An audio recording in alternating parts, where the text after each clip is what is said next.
우리가 소선지서, 호세아서부터 이제 시작을 해서 오늘 이제 미가서에 와 있습니다. 소선지서에서 주신 핵심 말씀이 뭐냐면 죄에 대한 심판은 너무 분명하다. 하나님의 심판과 징계는 미룰 수가 없다. 예. 그러나 택한 백성 이스라엘, 죄로 인해서는 분명히 심판받아야 마땅하지만 하나님의 택한 백성만큼은 완전한 멸망 파멸에 이르지 아니하고 다시 회복해서 구원해 주신다. 이것이 소선지를 통해서 주시는 약속의 말씀입니다. 미가서도 마찬가지. 근데 조금 구체적으로 미가서는 7장까지 오늘 이 짧은 시간에 다 말씀드릴 수 없지만은 미가서를 통해서 주시는 하나님의 말씀, 메시지가 어떤 것인가 핵심되는 세 가지를 정리해서 말씀 전해드리고자 합니다. 첫 번째는 미가서를 통해서 하나님이 우리에게 가르쳐 주시는 말씀이 뭐냐. 그것은 미가서가 예언하고 있는 메시아 예수 그리스도, 그분의 베들레헴 에브라다 이곳에서 태어나실 것이다. 2절 보니까 베들레헴 에브라다야, 너는 유다 족속 중에 작을 자도 이스라엘 다스릴 자가 네게서 내게로 나올 것이라. 새로운 임금, 만왕의 왕 예수 그리스도 구세주, 이분이 몇백 년 후지만은 장차 이제 이 땅에 오실 것이다. 그런데 어디를 통해서 어디에 이제 탄생하실 것인가? 베들레헴입니다. 베들레헴 에브라다. 에브라다는 고대 국경이 정확하지가 않을 때지만 넓은 지역, 에브라다 전체 가운데 베들레헴이라는 작은 마을.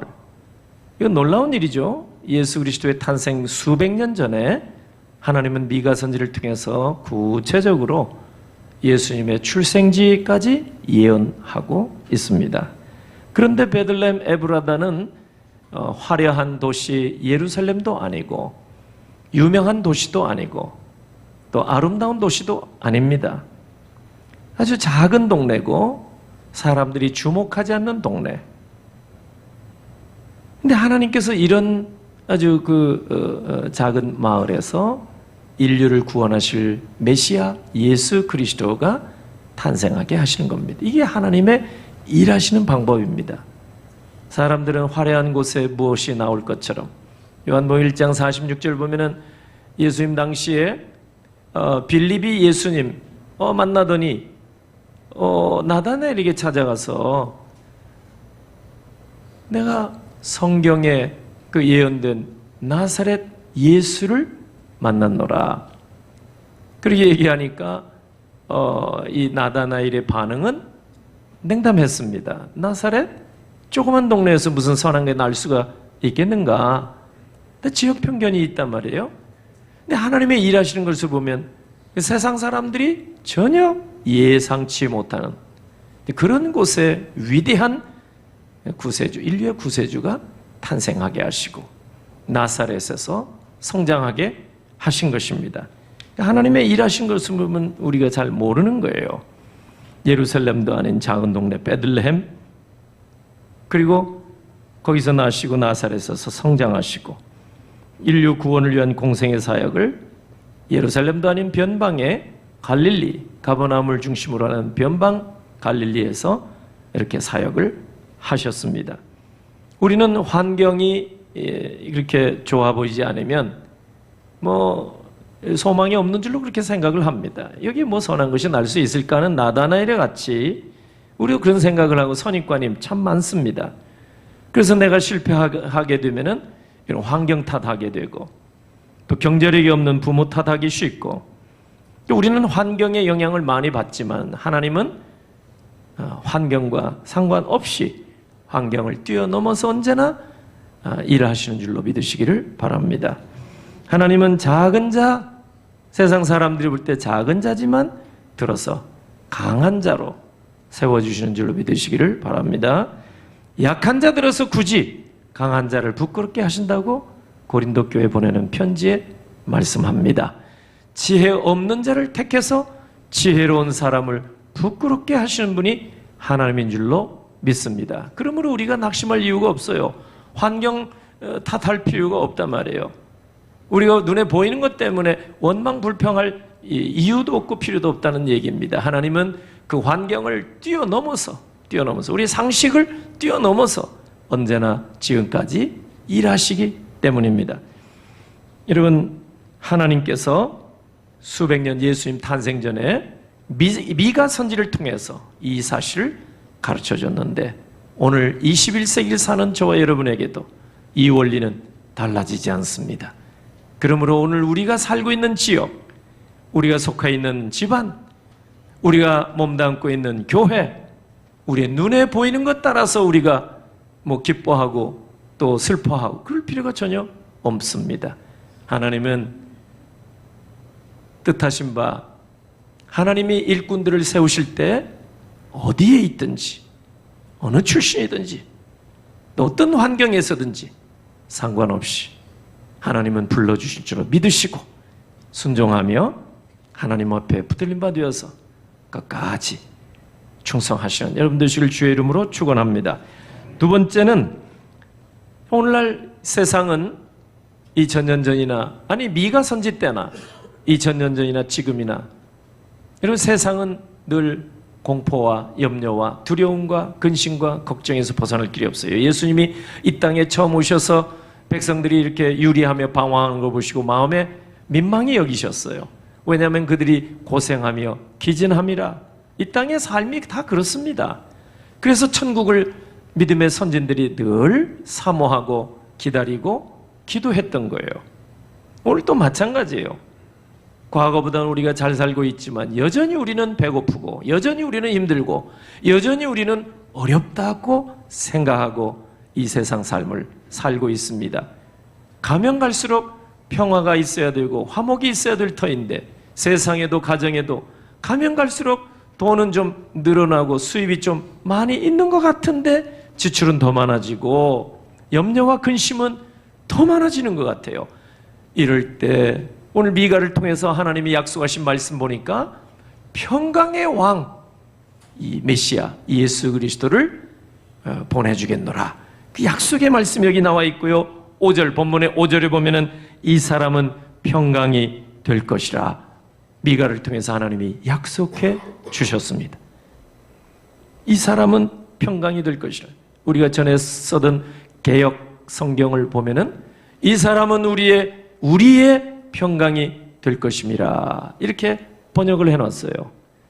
그리고 NLT 영어 번역을 보니까 이분은 평강의 근원이 될 것이라 그렇게 번역을 해놨습니다. 평강의 원천이 누굽니까? 예수 그리스도. 예수님의 이름은 이사야 9장 6절 보니까 메시아로 오실 그분의 이름은 평강의 왕이라 할 것임이라. 700~800년 전에 이사야를 통해서 이미 예수 그리스도의 이름까지도 예언을 해놓으셨습니다. 과연 예수님은 이 땅에 평강의 왕으로 오신 줄로 믿습니다. 요한복음 14장 27절 보니까 예수님이 선포하셨어요. 평안을 너희에게 끼치노니 곧 나의 평안을 너희에게 주노라. 내가 너희에게 주는 것은 세상이 주는 것 같지 아니하니라. 너희는 마음에 근심하지도 말고 두려워하지도 말라. 여러분, 예수님이 이렇게 평강을 선포하시고 샬롬의 복, 샬롬은 마음의 평안뿐만 아니라 가정의 화목, 경제적으로도 풍요함, 국가의 안전, 번영, 또 사회적인 어떤 그 질서, 이런 모든 것을 다 포함하는 아주 좋은 말이 샬롬입니다. 이 샬롬의 은혜를 누가 그냥 마음껏 이렇게 주시느냐? 우리가 도 닦아서 얻을 수 있는 게 아닙니다. 사람들과 협상해서 얻을 수 있는 게 아닙니다. 그냥 저절로 생기는 것도 아닙니다. 평강의 왕이신 예수 그리스도만이 주시는 줄로 믿으시기를 바랍니다. 그래서 그 평강의 왕에게 나와야 되는 거예요. 그래서 우리가 평강을 얻는 거예요. 샬롬을 얻는 거예요. 우리가 임의로 얻을 수 있는 게 아니라 그 말이죠. 그때 놀랍게도 이사야를 통해서도 약속하셨지만 오늘 미가를 통해서도 하나님은 이 평강을 약속하셨습니다. 미가 선지. 지금도 2000년 전이나 지금이나 별반 다름이 없는 그런 상황 속에 우리가 살고 있지만 모든 염려, 공포 떠나가게 하시고 하늘에 참된 위로와 평안을 우리 주 예수 그리스도 평강의 왕을 통해서 오늘 또 여러분에게 반드시 허락해 주실 줄로 믿으시기를 바랍니다. 마지막으로는 미가 선지를 통해서 우리에게 교훈해 주신 핵심 말씀이 바로 미가 7장에 나옵니다. 미가 선지는 상천하지에 하늘과 땅 이 세상 천지에 주와 같은 신은 없다 이렇게 고백합니다. 미가 7장을 보면은 이 선지자의 탄식이 나옵니다. 선지자가 거룩한 성 예루살렘을 이렇게 바라보니까 텅 빈 과수원 같다고 미가 7장 1절에 말씀합니다. 포도원에는 포도가 없고 무화과 나무 열매가 없다 탄식합니다. 그리고 세상에는 소위 쓸만한 사람이 없도다 2절에서 4절 탄식합니다. 오늘 우리가 살고 있는 세상도 뭐 다를 바 없지 않습니까? 믿음의 눈을 들어보면은 세상에 사람이 많지만은 경건한 사람이 별로 안 보입니다. 정직하게 사는 사람이 많지가 않아 보입니다. 더욱이 미가 7장 10절에 보니까 미가 시대의 대적들, 미가를 공격하는 그런 세상 사람들을 보니까 미가에게 네 하나님 여호와가 어디 계시느냐, 어디 있느냐 조롱까지 했다고 말씀합니다. 지금은 오히려 더 심하면 심했지 미가 시대보다 다를 뿐만 아니라 더 심하지 않나 이런 생각이 듭니다. 그런 상황에서 하나님의 사람 미가가 담대하게 선포한 말씀이 바로 오늘 설교 제목입니다. 주와 같은 신이 어디 있으리까? 미가의 고백이요, 오늘 여러분의 고백이 되기를 주의 이름으로 축원합니다. 세상 사람들이 하나님이 어디 있느냐, 네 하나님이 어디 있느냐, 그럴 때 미가가 담대하게 선포한 말씀이 우리를 죄로 말미암아 우리도 멸망할 수밖에 없는데 하나님이 만세전에 예정해 놓으시고 우리를 택해 놓으신 이상, 하나님의 백성 되게 한 이상 우리를 완전 파멸에 이르게 하지 아니하시고 때가 되면 하나님은 예수 그리스도를 통해서 우리를 다시 살려주시고 회복시켜 주시고 구원해 주실 줄로 믿으시기를 바랍니다. 미가 선지자가 선포한 말씀입니다. 세상 사람들은요, 받는 대로 돌려주려고 합니다. 동일 보복의 원리대로 삽니다. 누가 나를 때리면 나도 되갚아 주려고 합니다. 누가 내게 손해를 끼치면 나도 손해를 되갚아 주려고 하는 것이 우리 보통 사람의 생각일 겁니다. 그런데 우리 주님만큼은 우리가 그렇게 허물과 죄, 그래서 죽기까지 하지만 우리 아버지 하나님은 끝까지 기다려주시고 인내하시고 허랑방탕한 탕자까지도 대문 열어놓고 끝까지 돌아오기까지 기다려주신 분이 우리 아버지 하나님인 줄로 믿습니다. 그런 분이 세상에 어디 계시냐 이 말이에요. 미가가 고백한 말씀입니다. 그런 분이 어디 있냐, 주와 같은 신이 어디 있으리까? 오늘 여러분의 고백이 되기를 다시 한번 주의 이름으로 축원합니다. 세상은 피도 눈물도 없습니다. 그런데 우리 하나님은 자비와 긍휼에 풍성하신 분입니다. 예수님이 돌아가셨을 때도 온 세상에 흑암이 들어졌고 그것은 여러분 하나님의 통곡입니다. 하나님이 우셨다는 거예요. 그게 예수 그리스도께서는 나사로가 죽었을 때 통곡하셨다고 요한복음 11장에서 말씀했습니다. 주님의 그 민망한 마음, 죄를 보니까 세상을 다 심판해서 멸망에 이르게 하셔야 되겠지만은 하나님의 택한 백성 그거 한 가지 때문에 하나님은 우리를 여러분 포기하지 아니하시고 끝까지 기다려주시고 품어주시고 끝까지 인내하시고 우리를 안아주시는 그 하나님, 이 세상에 누가 더 있느냐 말이에요. 오늘 미가의 고백입니다. 주와 같은 신이 어디 있으리까? 여러분, 이 놀라운 사실을 여러분이 확인하셨다면 미가처럼 여러분의 삶의 자리 일터 어디서든지 세상 속에서도 그런 하나님을, 자비와 긍휼의 풍성하신 하나님, 헤세드의 하나님 드러내고 증거하며 사시는 여러분들이 되시길 주의 이름으로 축원합니다. 우리에게는 영웅주의 심리가 있습니다. 내가 주인공 되고 싶어 합니다. 대화의 주인공 되고 싶어 합니다. 사람들에게 어떤 주목받고 하이라이트 받고 스포트라이트 받기를 다 원합니다.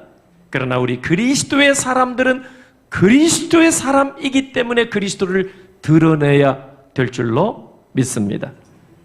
19세기 말에 영국의 유명한 교회가 두 교회가 있었습니다. 1800년대 후반부에는요, 미국 교회 가운데 그렇게 큰 대형 슈퍼철치, 메가철치가 없었어요. 근데 런던에 두 교회가 있었습니다. 하나는 그 요셉 파커 목사님이 심호하셨던 시티 템플 교회, 2,000명 이상이 출석했습니다. 기록에 의하면 150여 년 전에 2,000명이 모였다는 것은 대단한 숫자입니다. 뿐만 아니라 같은 런던에 그 메트로폴리탄 태버나클 교회가 있었습니다. 담임 목회자는 찰스 스펄전 목사님, 설교의 황태자라고 그 이름하는 찰스 스펄전 목사님, 그 세계 최대 교회를 담임하고 계셨습니다. 미국 교회는 그때 5,000명 넘는 교회가 없었어요.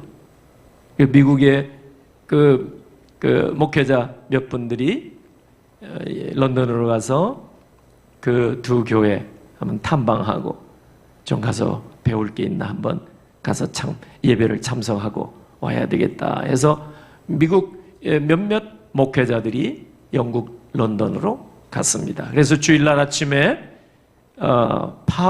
조셉 파커 목사님이 심호하시는 시티 템플 교회 오전 주일 예배에 참석했습니다. 그 예배를 마치고 나오면서 미국에서 오신 목사님들은 막 이구동성으로, 와, 과연 요셉 파커 목사님이구나. 그 말씀 얼마나 잘 하시는지. 이 아주 달변의 아주 위대한 설교자 조셉 파커 목사님은 정말 위대한 설교자야. 미국에서 오신 목사님들이 이구동성으로 What a great preacher, 파커 목사님을 막 칭송했습니다. 이야, 주일 오전 예배 그 설교가 정말 위대한 설교야. 이렇게 하고 예배 마치고 나오면서 미국에서 오신 목사님들이 그날 오후, 주일 오후 예배는, 저녁 예배는 이제 메트로폴리탄 태버나클 교회로 갔습니다. 그날 그 교회 담임하시는 찰스 스펄전 목사님이 설교하셨습니다. 그 예배가 마치고 나오면서 미국에서 오신 목사님들이 또 막 이야기를 했습니다. 감동을 많이 받아서. 스펄전 목사님은 설교의 황제로 알려져 있기 때문에 명성대로 과연 대단한 목사님이다. 나오면서 미국에서 오신 목사님들이 막 이구동성으로 얘기를 하며 칭찬을 합니다. 예, 근데 그분들이 한 얘기가 뭐냐면, 정말 그래, 스펄전 목사님 말씀대로 예수님은 정말 위대한 구세주야. What a wonderful, what a great savior. 예수 그리스도는 오늘 목사님 설교대로 정말 위대한 구주가 되시는 줄로 믿습니다. 이렇게 미국에서 오신 그 목사님들이 이구동성으로 그런 얘기를 했습니다. 여러분, 설교가 여러분 드러내야 할 분이 누굽니까? 위대한 달변의 설교자가 아닙니다. 설교를 통해서 드러내야 할 분은 오직 한 분, 예수 그리스도밖에 없는 줄로 믿습니다. 정말 훌륭한 성도라면 삶 속에서 예수 그리스도를 드러내야 될 줄로 믿습니다. 정말 훌륭한 설교도 그 설교 가운데 예수 그리스도를 드러내는 설교해야 될 줄로 믿습니다. 정말 훌륭한 교회도 사람 자랑, 돈 자랑, 건물 자랑, 환경 자랑하는 그런 교회가 아니라 진정으로 훌륭한 교회는 예수 그리스도를 드러내는 교회가 되는 줄로 믿습니다. 요즘 교회가 크면은 성도들이 우쭐합니다.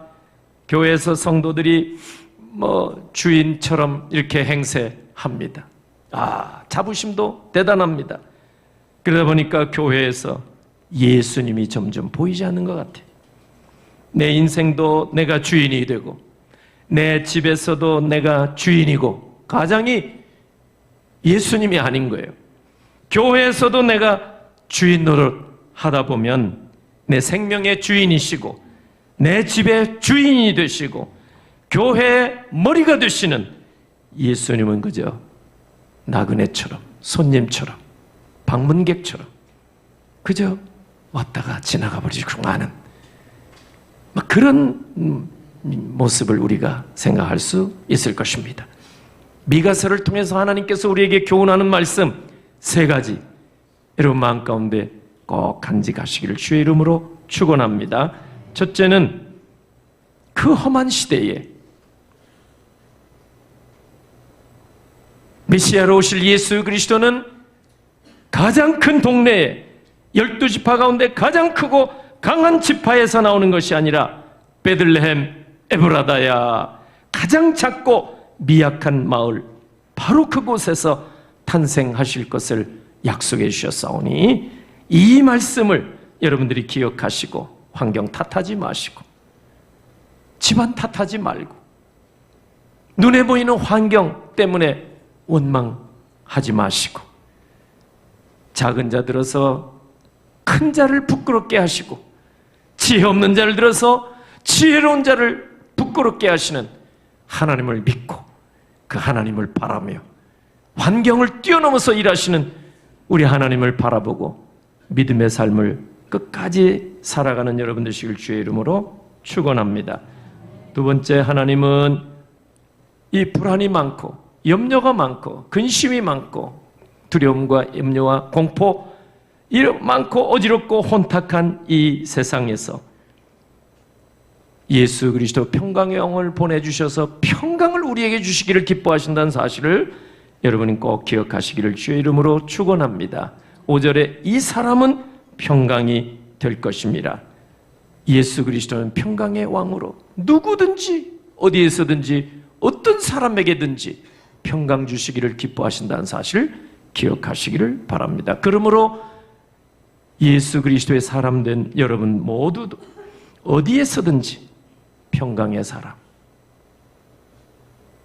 어지럽게 하는 사람이 아니라 평강의 사람이 다 되어지기를 예수님의 이름으로 축원합니다.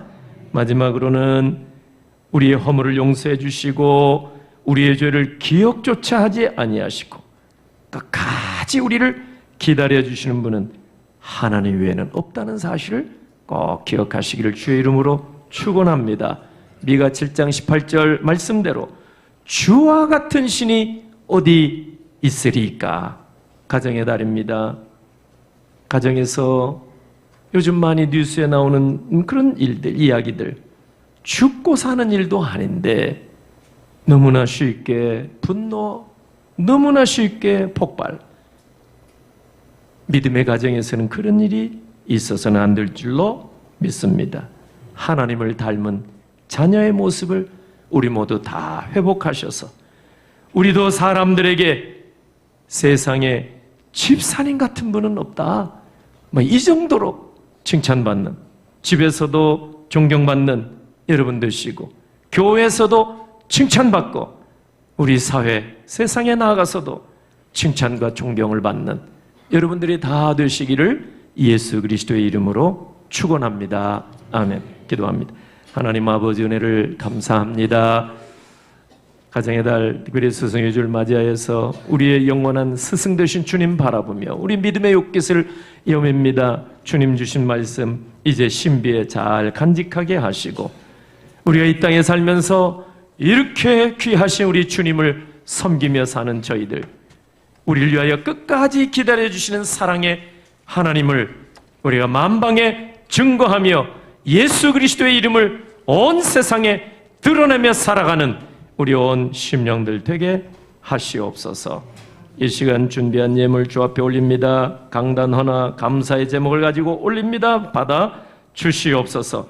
건축 예물, 감사 예물, 11조 예물, 또 소그룹 모임 예물까지 구별된 모든 예물 올리오니 받으시고 손길들 위에 우리 하나님이 예비하신 풍성한 복으로 채워 주시옵소서. 축복하옵고 예수님의 이름으로 기도하옵나이다. 아멘.